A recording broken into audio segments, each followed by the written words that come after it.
Third ওয়ানডেতে হয়তো বা plan করা ছিল, তো হয়তো বা লাস্ট আওয়ারে কোনো প্ল্যান হয়তো বা চেঞ্জ হয়েছে। সো সেইটা এই সিরিজে টি-20তে বা এমন কিছু এইভাবে আমার কাছে কোনো নিউজ আসে নাই। এখন যেটা ফোকাস করতেছি, সামনে প্রিমিয়ার লিগ আছে, প্রিমিয়ার লিগটা ভালো খেলা এবং ভালো খেলতে পারলে আমার কাছে মনে হয় যে একটা অপরচুনিটি আসবে আবার ইনশাল্লাহ। এবারও আপনারা দেখেছেন আমরা খুব ভালো একটা টিম করার চেষ্টা করেছি।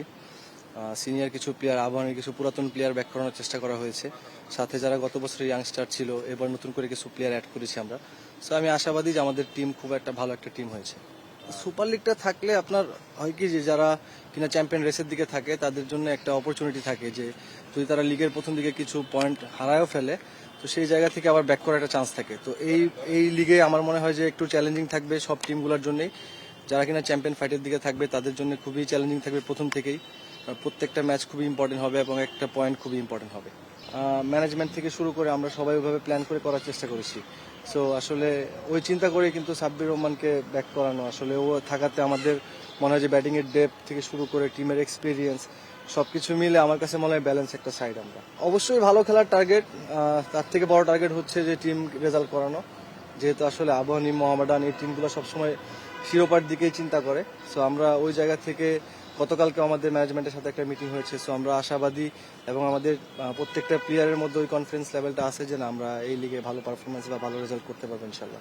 আমার মনে হয় যে বিসিবির ওই প্ল্যান করা আছে, যারা কিনা এই লিগে ভালো খেলবে, একটা ভালো অপরচুনিটি আছে তাদের ন্যাশনাল টিমে ব্যাক করার। সো সেই জায়গা থেকে যখন আমি টিমের জন্য ভালো খেলতে চাইবো, একই সাথে ওই পারফরমেন্সটা আমার নিজেরও হয়ে যাবে। সো ওই টার্গেটটাই থাকবে টিমকে জেতানোর। সো আলটিমেটলি প্রিমিয়ার লিগের পরে দেখা যাক ইনশাল্লাহ কতটুকু কি হয়। সো এখন নিজের কাজটা হচ্ছে ভালো পারফরমেন্স করা, কন্টিনিউ কনসিস্টেন্ট ওয়েতে পারফরমেন্স করা। তো আমার মনে হয় সেটা করতে পারলে অবশ্যই একটা সুযোগ আছে সামনে। আমরা শুনছি সেটা আমার মনে হয় যে থার্ড ওয়ানডেতে হয়তো বা প্ল্যান করা ছিল, তো হয়তো বা লাস্ট আওয়ারে কোনো প্ল্যান হয়তো বা চেঞ্জ হয়েছে। সো সেইটা এই সিরিজে টি-20তে বা এমন কিছু এইভাবে আমার কাছে কোনো নিউজ আসে নাই। তো সেটা হয়তো বা দু একটা আপনাদের মাধ্যম থেকে আমি জানতে পেরেছি। সো ওই জায়গায় এখন যেটা ফোকাস করতেছি, সামনে প্রিমিয়ার লিগ আছে, প্রিমিয়ার লিগটা ভালো খেলা এবং ভালো খেলতে পারলে আমার কাছে মনে হয় যে একটা অপরচুনিটি আসবে আবার ইনশাল্লাহ। আমি লাস্ট প্রিমিয়ার লিগেও নাম্বার 6-এ ব্যাটিং করেছি। আসলে এই প্রিমিয়ার লিগে হয়তো বা ওরকম 5-6-এর দিকে ব্যাটিং করার প্ল্যান থাকবে। সো সেই জায়গা থেকে টিমের রিকোয়ারমেন্ট এবং আসলে বর্তমানে ন্যাশনাল টিমের যেই চাহিদাটা আছে, আমি সেটা চেষ্টা করব প্রিমিয়ার লিগের মাধ্যমে সেই কাজটা করার। এখন সেটা যদি আমি সাকসেসফুলি করতে পারি, আমার কাছে মনে হয় যে একটা সুযোগ তো থাকবে। নিজেই চেষ্টা করতেছি ওই জায়গাটাতে, কারণ এর আগে যখন আমি ইন্টারন্যাশনালে খেলেছি 7-8-এর দিকে ব্যাটিং করেছি। সো প্রিমিয়ার লিগেও আমি ডোমেস্টিক ক্রিকেটেও 6-7-এ ব্যাটিং করার অভিজ্ঞতা আমার আছে এবং সেই জায়গাটাতেই হয়তো বা ম্যাক্সিমাম টাইম ব্যাটিং করা হয় টিমের রিকোয়ারমেন্ট অনুযায়ী। সো এবারও হয়তো বা সেই রকমই থাকবে টিমের প্ল্যান। সো সেটা যদি থাকে আমি চেষ্টা করবো সেটা এক্সিকিউট করার এবং সেটা যেন ন্যাশনাল টিমের জন্য একটা অপরচুনিটি আসলে সেটা ডেলিভার করতে পারি। না, আমরা ক্যাম্পে যখন ছিলাম তখন কম্বাইন্ড ভাবে সবার সাথেই কথা হয়েছে। সো পার্টিকুলারলি বা ইন্ডিভিজুয়াল কোনো কথা এখন পর্যন্ত ওইভাবে হয়নি। সো আশা করতেছি শীঘ্রই হবে ইনশাআল্লাহ। যতটুকু সুযোগ আমরা পাইছিলাম ওনার সাথে কথা বলার, আমরা চেষ্টা করছি ডোমেস্টিক ক্রিকেট নিয়ে কথা বলার, কারণ আমাদের ডোমেস্টিক ক্রিকেট লাস্ট 1 বছর যাবত আমরাও দেখতেছি যে ঠিকঠাক ওয়েতে চলতেছে না। তো সেই জায়গা থেকে শুধু ঢাকা প্রিমিয়ার লিগ না এবং একদম কোয়ালিফায়ার থেকে শুরু করে যে ডোমেস্টিক লিগগুলো আছে সেগুলো নিয়ে আমরা সার্বিকভাবে কথা বলার চেষ্টা করেছি, যেন আমাদের পুরো ডোমেস্টিকের ক্যালেন্ডারটা একটা টাইমের মধ্যে করা যায় এবং সেটা যেন সিকিউর থাকে এবং সবসময় অন টাইমটাতে যেন হয়।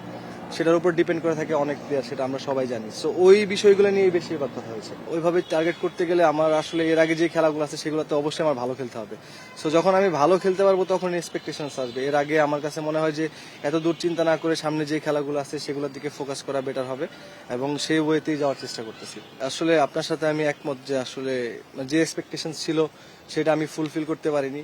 সো ওই জায়গাতে যে টিম থেকে করা হয়েছিল ওটা যদি আমি ডেলিভার করতে পারতাম, আমার কাছে মনে হয় যে এতদিন কন্টিনিউ ওয়েতেই খেলতে থাকতাম। সো সেই জায়গাতে যখন ফেলিওর হয়েছি, আবার চেষ্টা করছি নতুন করে রিবিল্ড করার এবং কতটুকু ভালোভাবে কামব্যাক করা যায় এবং যেই রোলটা থাকবে সেটা যেন মাঠে এক্সিকিউট করতে পারি।